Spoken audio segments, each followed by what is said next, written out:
कि आपको पता ही है कि पिछले 1 महीने से जो सरकार 5-7 साल पहले एक अध्यापक ट्रांसफ़र पॉलिसी लेके आई थी, उसको पिछले दिनों में टीजीटी और पीजीटी अध्यापकों के कई ट्रांसफ़र हुए हैं और ट्रांसफ़र के बहाने सरकार ने कई पदों को भी कैप्ट किया है, कई स्कूलों को मर्ज किया है और उसके बाद स्थिति यह हो गई है कि कई गाँवों में बिल्कुल अध्यापकों के बिना स्कूल खाली हो चुके हैं। इस ट्रांसफ़र नीति के कारण लगभग 15 साढ़े 14,000 स्कूलों में से लगभग 4,000-5,000 के करीब स्कूल मर्ज करने की योजना है, बंद करने की योजना है, दूसरे स्कूलों के अंडर करने की योजना है। और दूसरा जो पदों को कैप्ट किया उसमें लगभग 15,000 पदों को ख़त्म कर दिया है, जो अलग अलग स्कूल हैं। पिछले दिनों ही विधानसभा में सरकार ने ये बताया था कि लगभग 40,000 के करीब पोस्टें खाली हैं, लेकिन अब जो नई रैशनलाइजेशन की है सरकार ने, उसके बाद सिर्फ 13,000 पोस्टें खाली रह गई हैं, लेकिन सरकार ने 27,000 पोस्टें वैसी ऐसी ख़त्म कर दी हैं। इससे जो गाँवों में स्कूलों का जो हाल है बहुत ख़राब हो गया। हाल तो पहले ही बहुत पतली थी। मांग हम कई सालों से ये मांग कर रहे थे कि जो भी अध्यापकों के पद खाली हैं, रिक्त हैं, उनको भरा जाए, लेकिन सरकार ने भरने की बजाय जो पहले से अध्यापक कार्यरत थे उनकी भी पोस्टें कैप्ट कर दी हैं। अब हालत यह हो गई है कि कई स्कूलों में 1-1 अध्यापक है, कई स्कूलों में 2 अध्यापक रह गए हैं, कई स्कूलों में 3 अध्यापक हैं और मुख्यमंत्री बड़े गर्व से कह रहे हैं कि अब एक ही अध्यापक 4-4 विषय पढ़ाएगा। यानी कि अध्यापक की विशेषता किसी महारत किसी विषय में उसका कोई महत्व ही नहीं रह गया है। यानी कि इस नई ट्रांसफ़र नीति से पूरी जो शिक्षा व्यवस्था है, सरकारी शिक्षा व्यवस्था हरियाणा की, पूरी अस्त व्यस्त हो गई है। तो लगातार लोगों का विरोध उठ रहा है, क्योंकि जो आम मेहनतकश वर्ग के जो बच्चे हैं वो सारे सरकारी स्कूलों पर ही निर्भर हैं।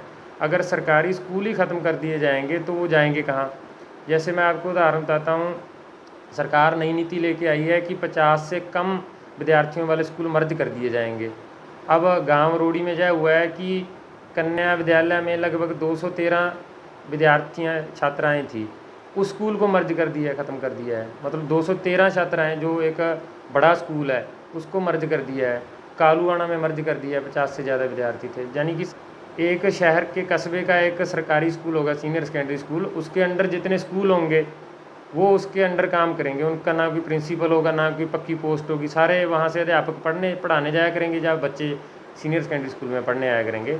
यानी कि पूरी शिक्षा व्यवस्था को चौपट करने का सरकार ने मन बना लिया है और इसके विरुद्ध हम कई दिनों से संघर्ष लड़ रहे हैं। सिरसा जिला में कई जगह धरने प्रदर्शन हो चुके हैं, लगभग 30 के करीब गाँवों में धरने प्रदर्शन हो चुके हैं और पिछले दिनों ही हमने मीटिंग करके यह फैसला लिया था कि इस सरकार की नीतियों के विरुद्ध 9 सितंबर को, यानी कि कल, अलग अलग गाँवों में, शहरों में स्टेट हाईवे जो लोकल सड़कें हैं वो सारी जाम की जाएंगी। तो कल हम उसकी तैयारियां पूरी हो चुकी हैं और कल हम पूरे ज़ोर शोर से सरकार के कानों तक आवाज़ पहुंचाने के लिए सड़कें जाम कर रहे हैं। इसके लिए कई और जो संगठन है, किसान संगठन है, चाहे और संगठन है, उनसे भी हमारा तालमेल बन चुका है और कल सुबह 9 बजे से लेकर लगभग कई जगह 8 बजे, कई जगह 9 बजे, कई जगह 10 बजे, कई जगह 11 बजे, यानी कि अलग अलग टाइम पे जैसा भी उनकी लोकल रणनीति बनती है उसके हिसाब से 4 से 5 घंटे तक के लिए जो जाम लगाया जाएगा।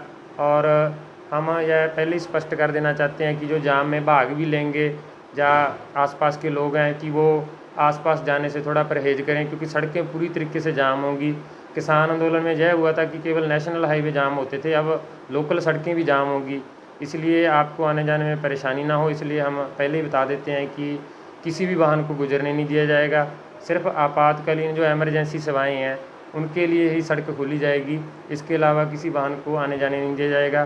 ख़ास तौर पे हम जो प्राइवेट स्कूल संचालक हैं जिनके बच्चे अलग अलग गांवों से बसों के ज़रिए बच्चे आते हैं, उनसे भी अनुरोध है कि वो या तो छुट्टी करें या कोई अपना कोई प्रबंध करें, क्योंकि जाम कई जगह 4 बजे तक भी चल सकता है, 3-4 बजे तक भी चल सकता है। हो सकता है सुबह ही जाम हो, कई जगह 8 बजे जाम लग जाए, तो ऐसे में बच्चे उनको परेशानी होगी बच्चों को बस में, क्योंकि कोई भी हमारा स्पष्ट तौर पे ये साफ है कि कोई भी वाहन गुजरने नहीं दिया जाएगा। अब कालाबाड़ी के अंदर कालांवाली शहर में जो औडा कैंचियाँ हैं वहाँ पे रोड जाम किया जाएगा और आसपास के गांवों में भी जाम किया जाएगा और आसपास के गांवों में, अपने गांवों में भी जाम लगाएंगे और कालांवाली में भी जाम है वो औडा कैंचियों पे पहुँचेंगे। ये जाम कालावाड़ी क्षेत्र में होगा या पूरा सिरसा जिला में होगा या यह पूरा हरियाणा में? यह पूरा सिरसा जिला की काल है, एक बार पूरे हरियाणा की काल नहीं, सिर्फ सिरसा जिला में ये जाम लगाए जा रहे हैं। लगभग हमने देखा है कि अधिकारियों का सरकार का रवैया बहुत ही निंदनीय रवैया रहा है। हमने कई जगह जाम लगाया, स्कूल बंद, ताला लगाया ताकि आवाज़ पहुंचा सकें।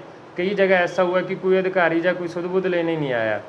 तो ऐसे में हो सकता है कि 9 तारीख के बाद कोई बड़ी काल हमें देनी पड़ जाए। तो इसलिए अगर पहले ही ये रवैया है तो बाद में हमें थोड़ा यह मामला और गंभीर हो सकता है। सरकार बिल्कुल भी इसको गंभीरता से नहीं ले रही, क्योंकि बड़े स्तर पर प्रदर्शन हो रहे हैं। इसलिए हम जिला प्रशासन और उनसे अनुरोध भी करते हैं कि जहाँ भी धरना लगता है लोगों की बात सुनने के लिए ज़रूर पहुँचे। ऐसा ना हो कि कहीं बाद में उनको खमियाजा भी भुगतना पड़ जाए। आपके 9 तारीख को शाम को जो नौजवान भारत सभा की कमेटी है और जो गांवों के लगभग कमेटियां बनी हुई हैं, उनसे विचार विमर्श के बाद हम यह तो तय है कि अगर बात नहीं सुनी जाती तो इस आंदोलन को हम तेज करेंगे, उनसे चर्चा करके। आपका कितना सहयोग कर रहे हैं? हमें सभी संगठनों का लगभग सहयोग मिल रहा है। हमारा जो अध्यापक यूनियन है उनके नुमाइंदे भी हमारा समर्थन कर रहे हैं, जैसी हमें सहायता चाहिए होती है दे रहे हैं। और कर्मचारी संगठन है वो भी सहायता कर रहे हैं, किसान संगठन है वो भी सहायता कर रहे हैं। हमें लगातार पूरे लोगों से लेकर संगठनों से लेकर सबका पूरा सहयोग मिल रहा है।